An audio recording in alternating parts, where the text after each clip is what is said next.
What's self-sufficient? Is it off the grid? Is it not reliant on others?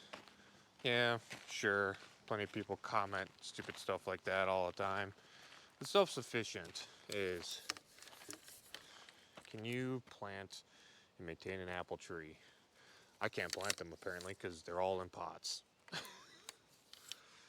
I killed two of them. They were bare roots, and I didn't get them in the ground soon enough. So, but what is actually being fairly self-sufficient? Is it being able to process wood yourself? Many of you are going to be like, well, you need a chainsaw. You need somebody to manufacture that chainsaw. You need this, you need that. You know, it does not even belong to my dog. You don't need a chainsaw. You can process all this lovely wood with your hands and a blade. Well, you need a steel. Yeah. I get where you're coming at. The issue with people arguing self-sufficient and self-reliant, preparedness, and that you're not really self-sufficient or prepared because you still need factories, you still need electricity, and you need solar panels. You need somebody to make the solar panels, you need somebody to make the batteries, you need somebody to make the steel, blah, blah, blah, blah, blah. We all understand that. It's the fact that there are some people that can do things themselves. Like, I had to take the fuel tank off of my pickup truck. Never did it. But I had most of the tools necessary to do it. By the way, on modern vehicles, take the bed off. Just take the bed off. My God, it is probably easier to unhook the harnesses from the lights than it was to take that tank off from underneath and get to the inside of it. But anyways, not here nor there. I was able to do it. I'm not a mechanic, never claimed to be. In fact, if the option is left or right to tighten a nut, I will go the wrong way every single time. But it's the fact that I had zero knowledge on how to remove a fuel tank. I just went underneath there and started unscrewing stuff. And then I was like, do I unplug this? Where does that go? So I followed the leads. I didn't have to unplug that because it was mounted to the tank itself. I didn't have to unplug the filters from the tank. By unplug the filters, I mean the electrical components to them. How did I learn how to operate heavy equipment? Did I go to some certified union class? Did I work for somebody? Yeah, mine's a union. I'd been in some. I just bought it. I just went out and used my long history of credit that I ruined. I just bought the equipment and operated it. Yeah, it takes hours to learn and days, weeks, but I learned how to operate them. Where I could strip this land of its natural beauty. My apologies. I will attempt to restore most of it with apple trees and bushes and stuff. Cherry trees, maybe some peach. Don't know if I can grow peach here. But the point of this is there's a lot of people, especially city folk, that can operate as their self. They if the bus broke down, 99% of the people that rely on that would just not go to where they needed to go, whether that's work or the grocery store. Yeah, sure, there's that 1% that is like, I gotta go to work. I have to go, and they're gonna walk. That's pretty self-sufficient. They're gonna use what nature gave them, two long legs, and walk their happy butt to work, or wherever they need to be. The self-sufficient thing isn't necessarily being completely 100% reliant on yourself. Now, people that are more self-sufficient can go longer in that scenario. They can go longer without having any external input minus what comes from nature, such as trees and air and stuff. Obviously, in a vacuum, humans would die instantaneously without oxygen and, well, our atmosphere. And that's where people go. They go to the extremes all the time, which I get. You need to. You need to have those people that are willing to be like, you ain't self-sufficient. Who made that chainsaw? Who built that car? Who came up with the idea of farming and agriculture? You didn't come up with that yourself. It's like, all right, yeah, good. Good point. You got me.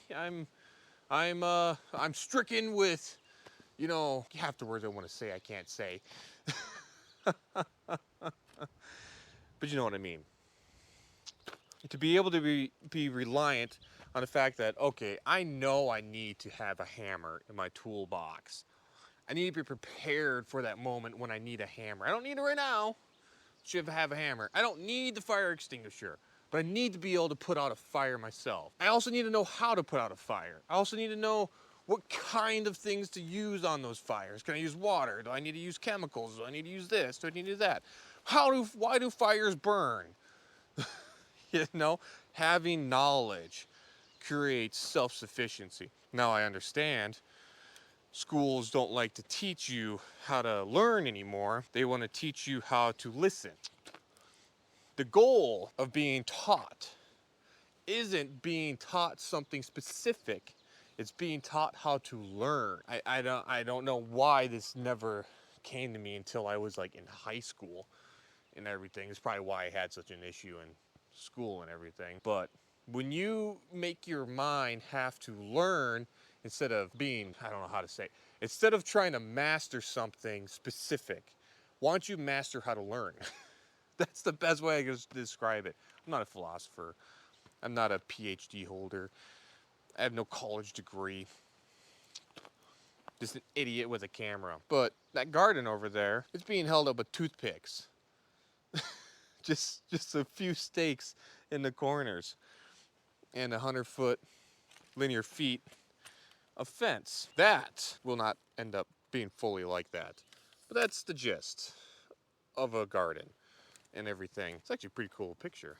Nice little thumbnail. Got the mini right there. But anyways, the idea of the garden is to be self-sufficient. You get books, you learn about this, you read some stuff online and everything, and you get green stuff coming out of the ground. Did anything eat any of it? Hopefully not. I need to put sand along this edge, and hopefully that's enough to deter any smaller rodents from wanting to get in there and everything, which I think small rodents can still get through the wire mesh.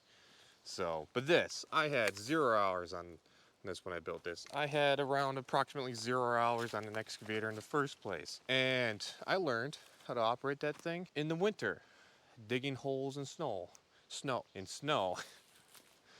I then got proficient enough steering with my feet, operating it with my hands and everything, that I would consider myself pretty good. Maybe not the best, definitely not the best, but good enough that people are like, you're actually pretty good in that thing. Well, I tried to be and everything. I mean, I removed these rocks, for crying out loud, from the ground. That ain't a simple task. But anyways, back on point. I like to get sidetracked. How my mind works.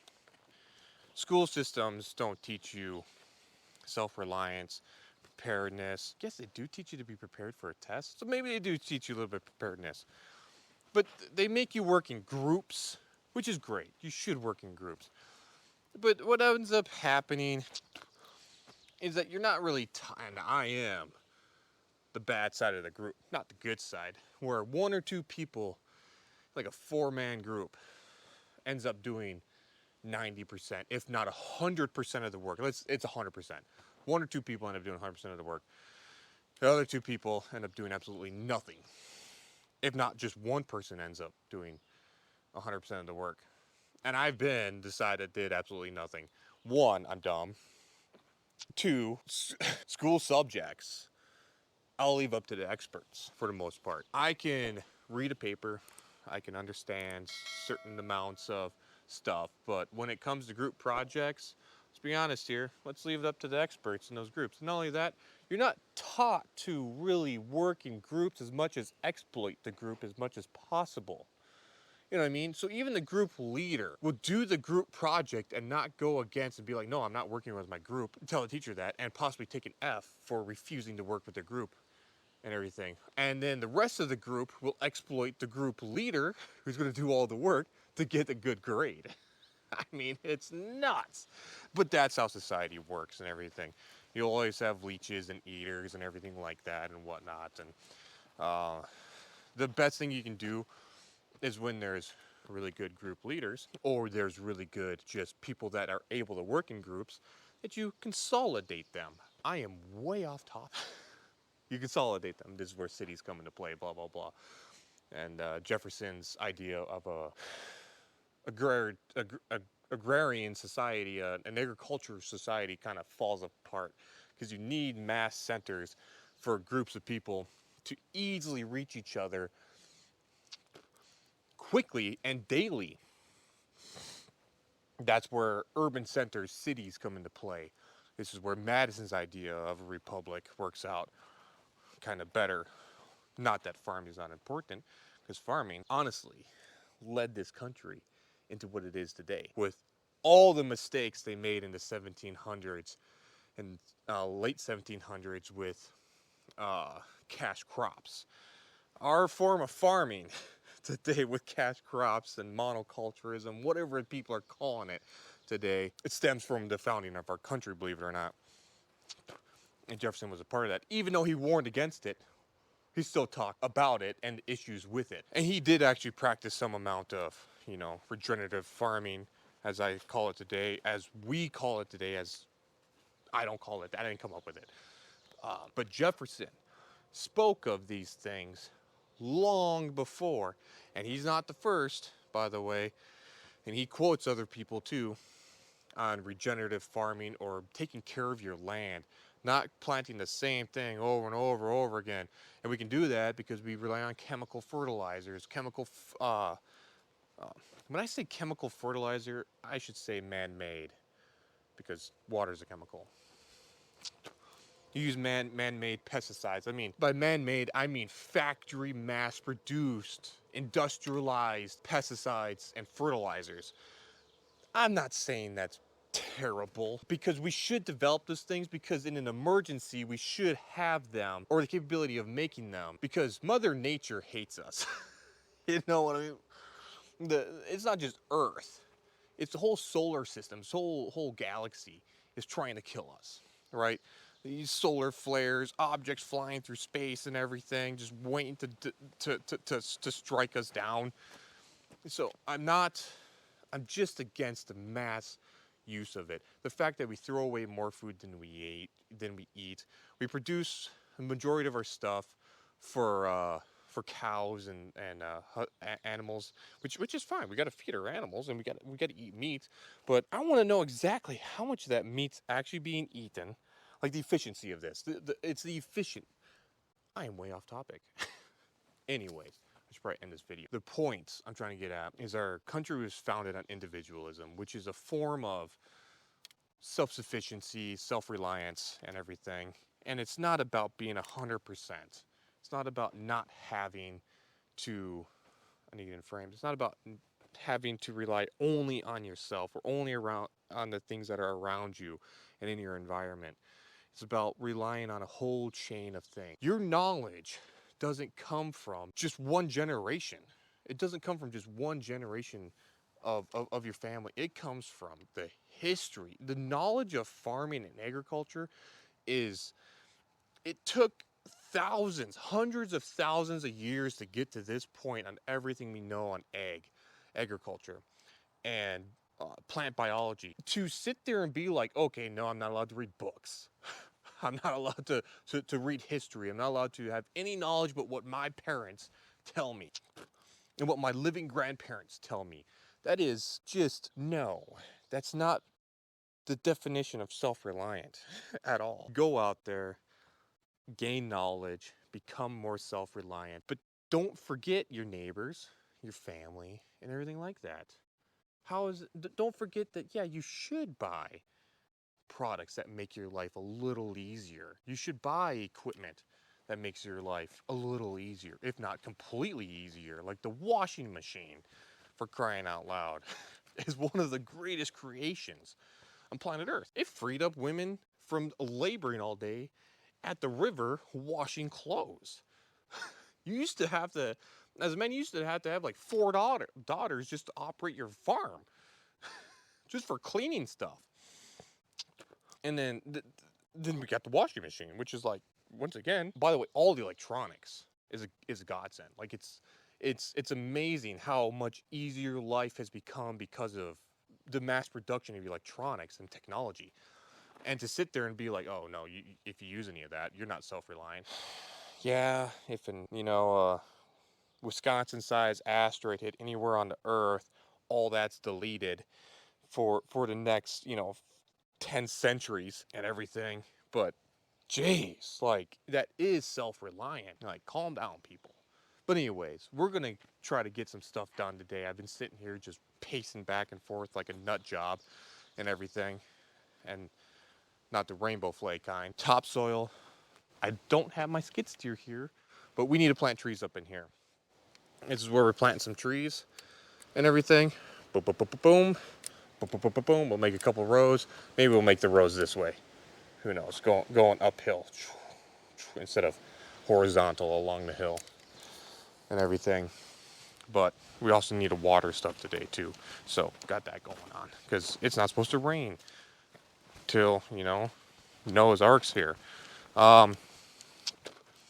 But once again, people, if this kind of content you like, go ahead and the usual YouTube slogan stuff. I did not brush my beard, and I apologize for that, for looking like a homeless person. But it's kind of my look anyway. So what we need to do is clean this up because we need a couple more feet of garden space, a couple more square feet of garden space. By a couple more, another 100 square feet would be pretty nice. Or another 50 square feet would be nice. But we need to clean all this up, get this all untangled and all this crap, get it semi-leveled off so that I can extend this garden this way, this tree. I'm glad I didn't tear this tree down. I'm really glad. I don't know why. It's sticking out like a sore thumb. Actually makes this place look halfway decent. The garden look halfway decent and everything. But people, once again, just become a little more self-reliant. If things happen in your life, learn to fix them yourself. Like maybe it'll help with your mental health issues. I don't know.